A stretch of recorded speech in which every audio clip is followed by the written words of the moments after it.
Well, thanks all for participating in that. I know like Zoom's kind of a hassle. Being remote is kind of a hassle. It's not as straightforward. That's part of what our program is going to do. It's going to help you uh, provide instruction and empower kids despite the difficulties of the pandemic. And I really wanted everyone to have a chance to say where they're from because we provide a really powerful program that we're extremely proud of, and we're not teachers, right? And no program can replace a teacher, period. And this is a resource for you, but ultimately, you all will be working together, to facilitate this and the broader program that Kids in Music is providing, that Jasmine is leading. So ultimately, you can ask us, you can be in touch with us, of course, we'll be there to support. But sometimes your fellow teachers will be the greatest resources, and you all are like entrepreneurs too, always figuring out how to do new things, both as musicians and teachers, always having to work through dynamic situations, and technology certainly is one of those situations. So I just wanted to sort of start with that, and I appreciate, for us, it's really special to just meet you all from all around the country, to see your faces. And with that, I'd like to, I think, go into the program, and sharing my screen and telling you a little more about what we do, and what you're going to be using with MusiQuest. Jasmine, do you have anything you want to say before I make that transition? Nope, we had a meeting before this, so they've heard me talk already. So go ahead. Cool. So we're going to go through sort of three different pieces, and then we're going to do a formal QA, but feel free to stop me truly anytime, and say, hey, what happened there? I'm confused. The three pieces that we're going to go through, first, we're just going to go through the program that the students will use, the core functions and different modes that you can basically use, and I'll share my screen. I'll show it to you all live. Then we're going to go to the dashboard. You'll be able to use the dashboard to manage the student experience. The most important thing you use the dashboard for is to assign, but there's a curriculum guide there. There's sign-in functionality there. We'll do the dashboard second. The third thing is just talking a little bit about how different teachers use MusiQuest in terms of lesson plans and the structure that they put on it. Now, I know you all are doing your own thing in terms of Kids in Music, and that this program also is coming together quickly because kids are in need, and Boston Public Schools are in need, and that's we're all responding to that dynamically. But those are the three parts that I want to take you through: the student program, the educator side, and then some ideas around lesson plans. Feel free to ask questions at any point, and also we'll do Q&A at the end. Sound okay? Cool. And my visibility for you will not be great while I have my screen shared, so please do speak up if you have a question. And we are now looking at MusiQuest. This is the signed-in student experience, and MusiQuest is set in the world of Musi, and I guess I should say, maybe should have started by saying that our mission is to give every kid in the world a chance to make music, and to use devices as a gateway to musical creativity and learning, and to show kids that they can create regardless of their level of musical experience, that we're all creative. The core of that is really this new song experience in MusiQuest, and this is going to introduce you to how we use notes as our sort of fundamental building block of our program. I can click play here and start to tap on the screen and add some notes and begin to write a song. I can easily edit, I can click, I can drag, I can use many different parts. And sometimes the sound of my voice may overlap with the sound of the program, which is just sort of the nature of music, but I'll try to pause and manage that as I can. What you're seeing here is music creation that happens really quickly, and that kids just love. They are not being overwhelmed by complexity. And what that means is we haven't asked them to set a time signature. We haven't asked them to make decisions around chords or keys and scales in this initial new song mode. Instead, we're asking them to make creative decisions like, which instruments do I want to use? And we have 70 plus instruments. They're all real instrument samples. Where do I want to place my notes? And how does my piece sound? And they're and because they're set up in a safe sort of musical environment, they make music that they're proud of very quickly. They gain the self-regard of saying, oh, I can create and I can create stuff that's good. And one thing you'll see is they immediately want to share their songs with you. And that'll be something to navigate as instructors. So I want to show how this song creation mode gets more complex over time, how you can scaffold students into making more musical decisions. Before I do, actually, let me show one more. You have the ability to add bars of chords. And I am picking up a little echo now, so if you don't mind me, that'd be, if you're not speaking, that'd be great. But we have these, you can add measures, and then we have 5 parts. And we sort of organize the parts in a way that makes a lot of visual sense to kids, that corresponds to the pitch range. Chords are the one part that you can create multiple notes in the same column, at least as a beginner. And our audio recording is good, not great. It's not the focus of the program, but it's here as well if kids want to rap or sing or speak poetry on top of their music, or even potentially play an instrument. So this is the basic song creation mode. Let me pause and see if there's any questions about what people have seen so far, knowing that I'm going to show more in terms of settings and ways that it gets more complex in just a second.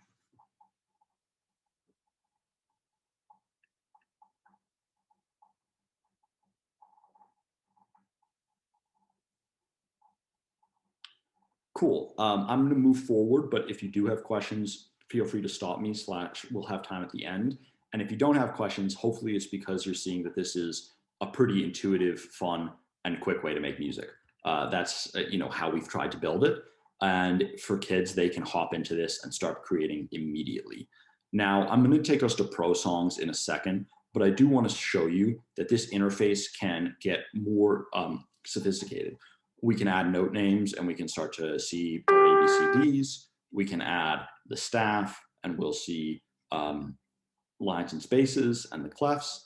And for music educators, one of the coolest steps tend to be, I can add let me turn on note heads here, and I'll see now my actual notation. And if I drag this, you'll see it change through its notational states as it gets longer.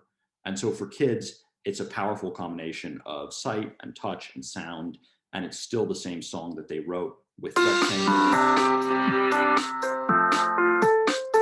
And you can show them, hey, you wrote music, and here's what music looks like. And so that's one way that this platform gets more sophisticated. Ultimately, in pro songs, students can make many more creative decisions. As I sort of indicated, they can set a unique time signature. They can play with keys and scale. They can use these chord drop downs even. This may be beyond the scope of Kids in Music program. We don't know exactly, but you can get here. And of course, this is a little bit less of a safe environment in terms of making something that sounds good, but it's definitely still more accessible than putting a kid into GarageBand even, despite GarageBand being a terrific program in terms of how quickly they can make something that they're proud of. So that's the song builder, and that is a fundamental creative opportunity in MusiQuest.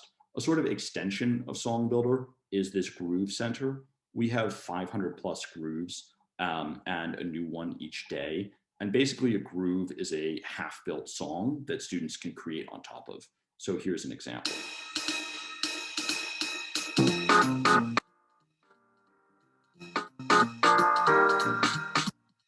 And these are really terrific for warm-ups. So often it can be just really fun for kids to hear these, to sort of see a little bit of the construction and learn just by looking at that. And then to be able to add their own melody and harmony parts, which are the parts that are almost always left available in a groove like this. So let me just show that, for example.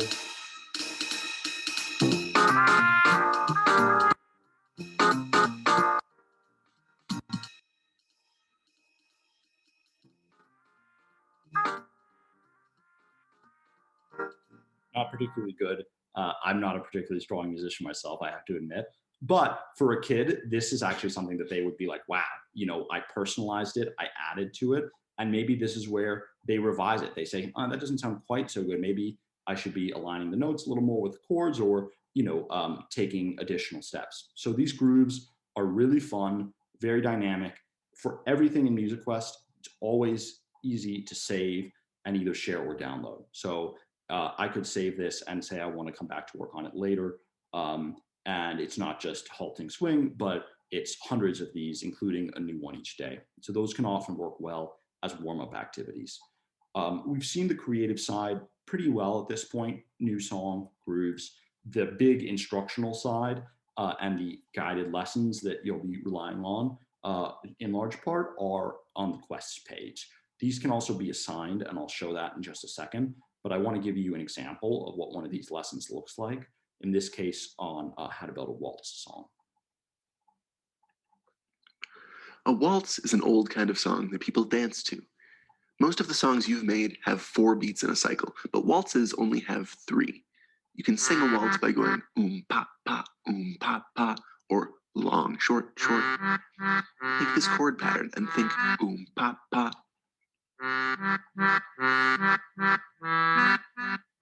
Bass helps play the pa, pa rhythm too. Bass plays just on the first beat of each 3-beat cycle, the So this is an interactive music lesson, and it's not teaching a kid to sing or play an instrument, but it is participatory. They're filling in the notes. They feel like they're helping bring the music to life, and very musical, right? We're learning about instruments, arrangement, style. We're starting to learn a little bit about 3/4 in this lesson. There are embedded assessments. So you can see here this question, make sure that students are paying attention. If they get this wrong, they'll actually go back to the beginning. If they get it right, they'll be able to proceed. The drums help us play the pa, pa pattern too. Kick follows bass and plays on the first beat. Snap plays with the chords and follows the pa, pa part. And so we're learning about a waltz song here. It's not a comprehensive lesson by any means, but it is pretty amazing that a young child can create a waltz piece, interact with it, engage with the instruments. And ultimately, the vast majority of our lessons have a creative component where students at the end of this lesson, they can add their own melody and again, save that song into their own library if they'd want to. Lessons are organized in little units called quests. This is a classical quest that covers some examples of classical music. We do everything from styles to notation. We have lots of interdisciplinary integrations. This is a great example of a quest where we use music to reinforce punctuation, sentences and periods in terms of the rests and a hard stop, a comma versus a question mark that sort of goes up at the end, like you're not quite sure, and showing that musically. So it's creative, and we're still a startup, and I'm not going to say that all of this is perfect, but I will say that kids really enjoy playing with it and exploring music through sort of these notes as building blocks, almost a little bit like Lego for music. Two last pieces here to the student application. I've mentioned that they'll have their library. You can delete, you can share, you can go back into songs. These emojis are really nice examples of just social emotional integration with music. I think this panicked song, if I recall, is a great example of a song that sounds panicked.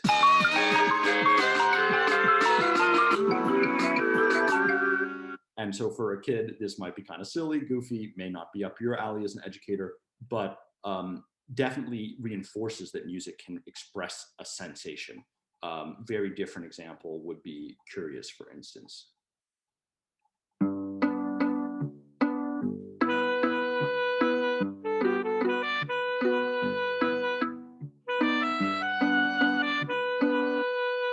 So whether that sounds curious or not, people can debate, but the point is for a young child to drive home the idea that music can be related to feelings, what those look like, what those might sound like, and to think about it from that creative, expressive side, which is really what MusiQuest is driving towards. The final thing that I want to say is that students also do have a profile. Excuse me, that's the wrong button. On the student side, I think it's called a profile, but it might also be called rewards, which are these quests that they can complete. And when they finish a quest, that collectible will pop up in their profile, we're still working on the gamification side of this, the levels, the experience points, the things that you earn. It's still in an early stage. So it's not as good as it will be, but it is present. And some children can be very highly motivated by that. That's what I wanted to share as an introduction to what students will actually be using. I'm going to pause here and see if there are any questions or just general thoughts or responses to this. As I've mentioned, next we'll go to the dashboard, and then we can talk a little more about how you can integrate these in lesson plans. Yeah, any questions, concerns, responses to what you are seeing so far?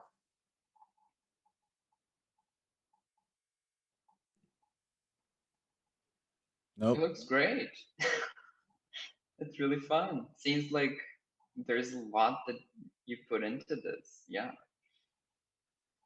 Thanks so much, Enzo. I'm not expecting everyone else to be positive. Seriously, if you have questions, concerns, let us know, because we're, again, trying to build something great. We're still a young company, but I think you will find that kids love it. And I hope you've seen, in what you've seen so far, you're thinking, oh, I wish I had that when I was a kid.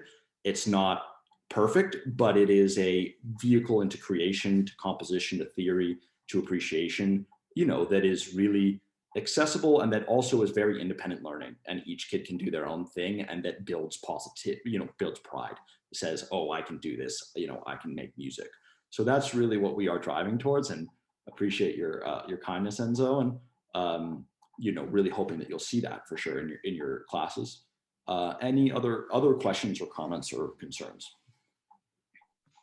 Yeah, I had a quick question. Is there a way for students to export their song? That way they could email it to themselves, or we could show it to other teachers or students? For sure. Thank you, Josh. I'm going to go back into screen share really quickly. So this share button will give you a couple different ways to do it. If you download it, it will ask you how many loops you want. And this is, a loop-based system. It'll ultimately generate, I think it's an MP4 file in just a second here. And it can be a little bit internet intensive / take a little time, but it'll work. So we'll see that come through. Oh, it's actually a WAV file, but you have it just like that. You also have the ability to just create a link, which of course can be shared by email or any other vehicle that you would want or your kids would want. This plays really well on smartphones.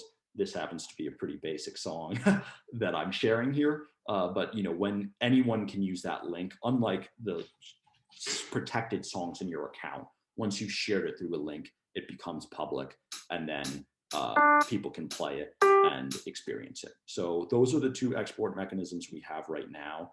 We do intend to do MIDI export in the future, in the near future, but I don't believe that's going to be ready, at least in the first month of Kids in Music, and it's on the roadmap. So you can always let us know if you think things are higher priority than we might think, or what you want us to add that would benefit you. We really love that feedback.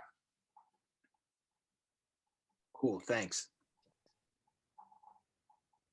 I have a question. Can you actually use a MIDI board with it? And you may have mentioned that, I might have missed it, but just. No, I haven't. I'm smiling because the answer should be yes. As with many, many things, there are a lot of things that I want to be able to say yes to that we can't quite yet. So the current answer is no. You cannot use a keyboard, but we do hope to empower that in the future, and think that would be a really fantastic way to engage with it. Cool, thanks.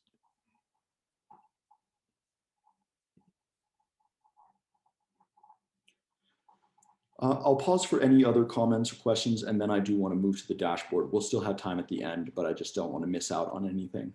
So any other key questions at this point? There are a few questions that are listed in the chat, Jacob. Oh, thank you, Janelle. Cool. Kevin, are these the questions that you were going to raise your hand for? Cool. Yes, movement to the grooves is great. And we are working, a lot of our newer content is multimedia. So it involves videos and images and encourages moments to dance and do other things. always room for growth in terms of the pre-scripted content, but as teachers, you can use it any way you want. You can be creative with it, and I think that's great. In terms of MusiQuest with Google Classroom, we currently don't have a, I mean, you can put links to songs in Google Classroom super easily. That's basically the way that it works right now. We do intend to have like roster integrations and other things in the future, but you'll also see that we have our own dashboard that allows for some pretty great stuff. So I'd say right now, what you can for sure do is the links and other stuff potentially in the future. Thank you. Thank you. Any other questions?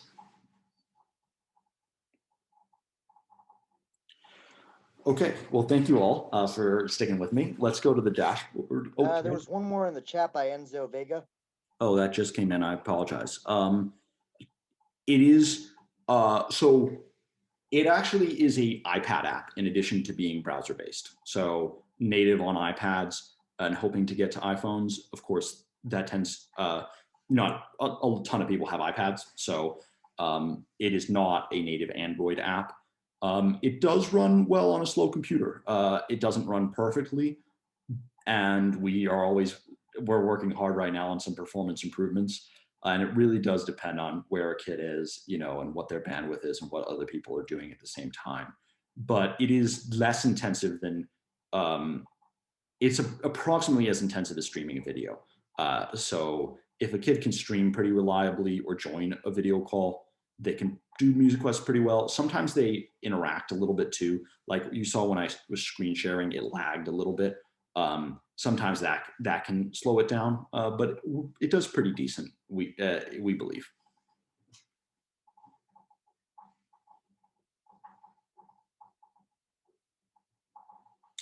Yes, the browser version and the iPad version are fully integrated, and you can pass your songs just like any cloud service between any computer that you can sign in on and between the iPad. And you could start a song at school on a desktop and come back home and work on it on the iPad.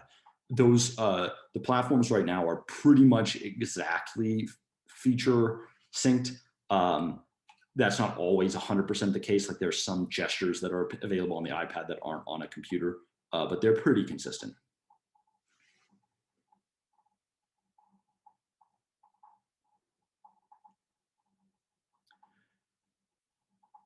Cool. Let me move forward to the dashboard, and then I'll continue to be open to questions anytime. I'm going to share my screen and show you what you'll be seeing as an educator. Move this out of the way. So this is the MusiQuest dashboard. I want to note quickly that Jasmine, I'm logged in here as myself, so I have access to a lot of schools. Jasmine will have this top section in terms of admin, where she will be adding you to the appropriate schools. As educators, you're just going to see the school that you're in and then the class list that's present there. So there's a couple different things that I want to walk you through, but probably the most important ultimately for your purposes is the curriculum guide. And I realized that I was most recently signed in here looking at one of our school customers. So let me quickly show something else. This is an actual live customer. You can see that their usage is sort of tracked here. You can see the songs that have been created, assessments, and lessons that are completed. And you can see a little list here. And if you want to see a ton of details, you can click this little button down here at the bottom, which is a little overwhelming. But this will give you a good sense for who's doing what with the program on any given day. It'll also allow you to see sort of the scope of the program usage over time. And then you have a really nice feature here where you'll see top songs that have been made by students. We're not perfect at picking these up, but we have a little algorithm that will notice songs, and you can go ahead and play them right here.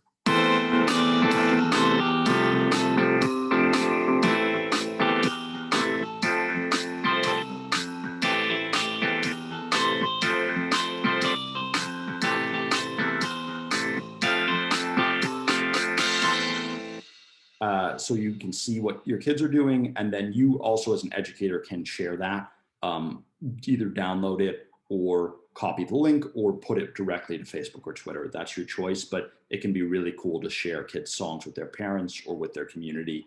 And even for you to just say, hey, I saw your song, like, great work. So I did want to show that really quickly, this data review component down here.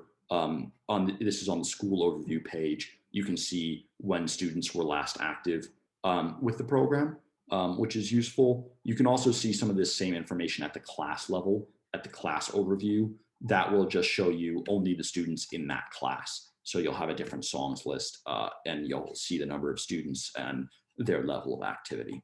So data review is one really useful function of the dashboard. The thing that you'll probably potentially use the most is the curriculum guide.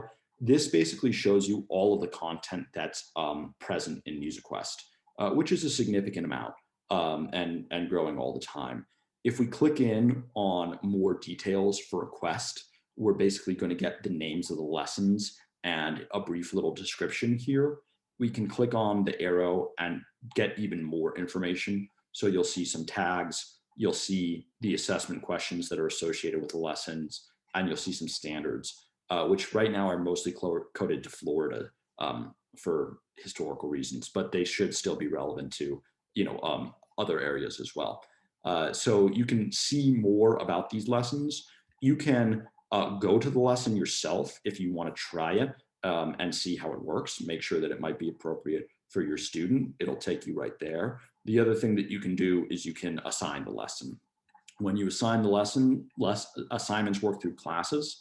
And this is an internal testing school, so you might see some semi-odd names, but you would have your own classes set up. You can choose a start date, you could choose a due date, you go ahead and assign, and it will go out to those student profiles. I'll show that in just a second.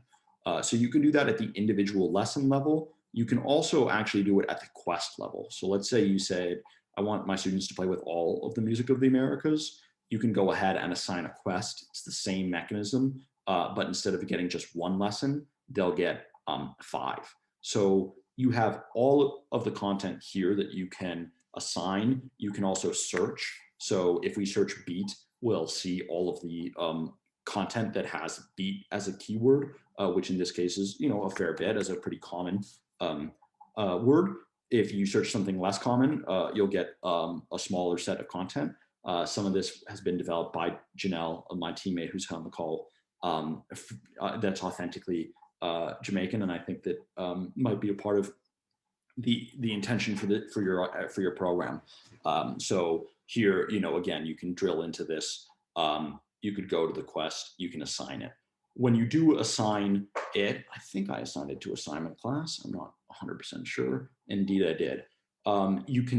You see the assignments at the class level. So you do them on the curriculum side. That's where you can see it for everyone and everything. And then once you assign it to a class, you can go to their assignments page and you'll see completed and expired assignments. You'll see the number of students that did it. Again, this is a testing school for us, so low completion rates because it's basically just me assigning stuff to myself. But up here, the blues assignment that I put out there is now into the students' hands. You can see which students have it and whether they've completed it or not. You can delete it if you want to remove it from their roster. And I'll sign in as one of these students in just a second so you can see what that assigned experience looks like. Actually, why don't I go ahead and do that here really quickly. I'll show just a little more details here. The test settings students. On the manage students page, you can find all your students and see their information. So this happened to be at the top, but I can search here. I can filter by class. And I'm just going to check this student's info because I want to log in as them. Test student settings for password piano. I know I'm moving through this a little bit quickly, and I'll show in a second there are tutorial videos for everything on the dashboard. In fact, I'm going to need a teacher key as well. Sorry, y'all. I got a little out of flow there, but I think I'm actually going to show you sign-in mechanisms really quickly to complete this whole loop. So just to take a step back, we talked about curriculum guide and assignments. You can see your assignments on the assignments page at the class level. You can manage your students and find them in all the ways you'd expect. The other thing that you're really going to benefit from with this is the sign-in functionality. Every teacher has their own teacher key. One of the ways that your students can sign into the program, and when they're completely not signed in, this is what they're going to see. And this is what you might have seen if you came to MusiQuest earlier in the day or after this. Your sign-in option is up here. As a teacher, you're going to put in your email and then your unique password. But for your students, one primary way that they can sign in is to use your unique key. My key actually involves all the schools. So I'll get a drop down here to choose my school. This would happen if you had multiple schools, but you probably will just have one. It'll take you right here, in which case then you can copy in, I think it was test settings 4. I don't quite remember. Let's hope. They can type in their information. They can select their password. They can sign in. And now I'm into that student profile. Test settings 4. You can see the blues assignment, which I put out through the dashboard right here. So it'll be right at the top and it'll stay at the top even when they go other places. And all they have to do is click play now and they're into that assignment that you gave them. So that's one very sort of straightforward sign-in mechanism. But the most useful one, and there's video for this that will be shared, the most useful one is really this class sign-in link. So I was working with a sign-in class. If I copy this link, then I can go over here and paste this link into the URL bar and hit enter. And what's going to happen is it's going to load up all the students that are in a class, and they didn't have to type anything. They didn't have to enter that teacher key. They didn't have to even type www.musicquest.com. All they had to do is click on this link from that you sent them by Gmail or somewhere else. And then they get to this page and they see their name on the page along with other students, but they can click on their name. And as long as they get it right, they could go back. That's not me. But if they say, let's make music, they're all the way into the program. So the benefit of that method, again, is just that a kid can sign all the way in without typing anything. And all it takes from you is to copy that link and then share it with your students through whatever method. So all of this is covered in the resources section. There are tutorial videos for everything you'd want to do on the dashboard, including signing in, accessibility settings, assignments, sharing songs, and more. I know I've thrown a lot at you in the last 10 plus minutes. I want to pause and be open to any questions about how this dashboard works and how it can support you, in supporting your students.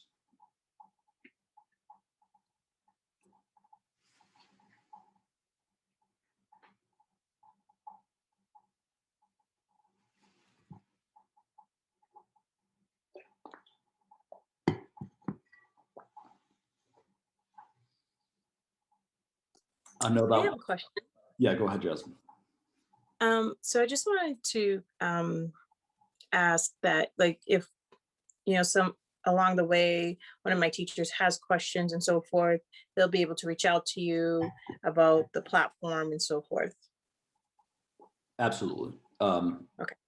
And as I've said a few times, we're still a young company. Our goal is to have a terrific user experience. And I hope you're seeing that in some ways. We're still in the learning phase where if something's confusing to you, it's going to be confusing to other people too. I can't always say like, yes, we can fix that, or yes, we can do that immediately, but we will always listen and we really try to be responsive. And if you just see everything and you're like, this is straightforward and redundant and I get it, why is this guy talking about your off? In some ways that's like perfect, like great, like glad you feel that way because you should be able to use it. And, we don't have to, there won't be a lot of friction. So that's our goal, but for sure, let us know if things don't make sense or if you need help.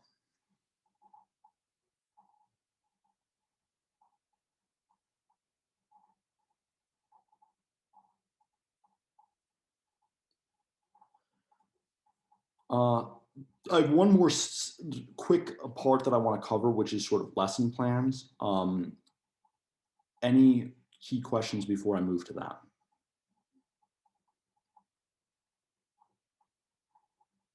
Cool. I'm going to move forward then, and we'll do a final Q&A.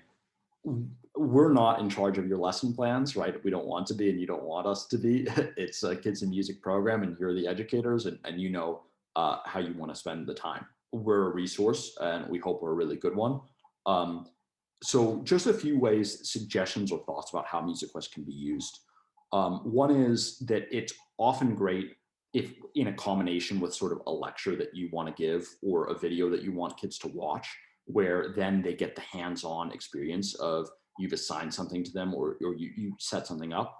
Let's watch some rock videos and then let's go through the rock quest and let's make a normal rock song, an acoustic rock, a punk rock, you know, and play with those variations. That's probably pretty straightforward, but it's just worth saying is that MusiQuest can be combined with other resources. Those grooves are really nice warm-ups. Just spend 3 minutes getting active, making music, getting creative, listening. Do that every day. It's an option, but it can work well. Maybe from a warm-up moving into a set of lessons, you know, that you've assigned or that you direct kids to, that then lead into some sort of song creation, where either a kid can take a song that they made via a lesson and keep working on it, or they can start from scratch, you know, and try to make a song in line with the lesson of the day, whether that's love songs or, you know, or reggae, whatever it might be. Another really fun thing for kids is to share their songs. I don't know how you'll be doing it, but they can share their screens and they can show the song, or you can take the song for them and show it. They can talk a little bit about like what it means to them, or, you know, what they were trying to do. That can be pretty powerful. And then something that isn't always intuitive, but that really works well is if you share your screen as a teacher and you show them like, hey, you can talk through, like, I'm building a song in real time. You can ask them like, what instrument should we use next? You know, do you want to, like, you could give each student a little choice of where it becomes almost like a collaborative project. And you're the one who's actually sort of adding the notes and bringing it to life, but they're also contributing. Or you're just lecturing alongside of it as a resource. Like, let's look at the note names. Let's build a scale. Let's, you know, talk about tempo, and you can have a song that you've sort of quickly made ahead of time that you then, you know, make it real slow and you make it real fast. And there is a setting there for tempo and also a mixer to make different parts louder or softer. So that can be really effective for you as an educator, potentially, to just be showing them, you know, and leading through example. And then, of course, you know, they can learn independently and create with it as well. Those are some high-level ideas, but I hope they're somewhat useful. And I know we have just another 3 or 4 minutes. I know we've packed in a lot, but again, these tutorials are available. You know, you will be gaining access to this, and we've tried to make it pretty intuitive. So any closing questions or comments about this?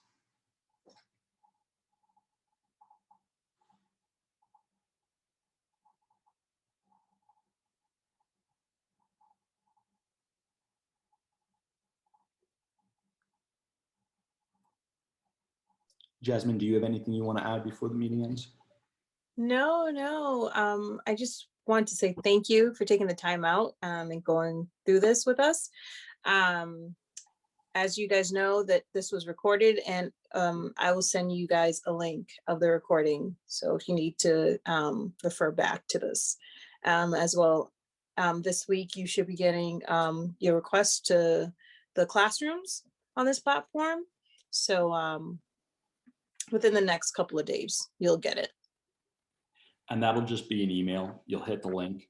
It'll ask you to set a password, and then those will be your credentials, which you use to access the dashboard, and which you can also sign in to have the student experience and move between those two. So we just want to thank you again for, you know, for working with this new platform.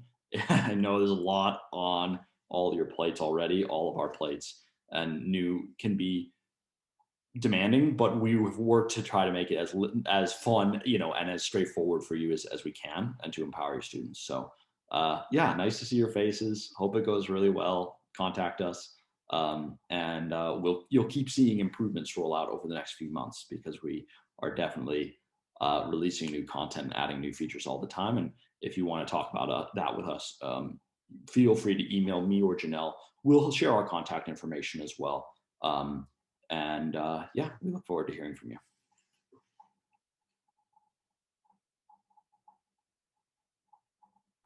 Thanks so much. Thank you. Thank you. Nice to meet everyone. Likewise. Good luck, everybody. Thank you. Okay.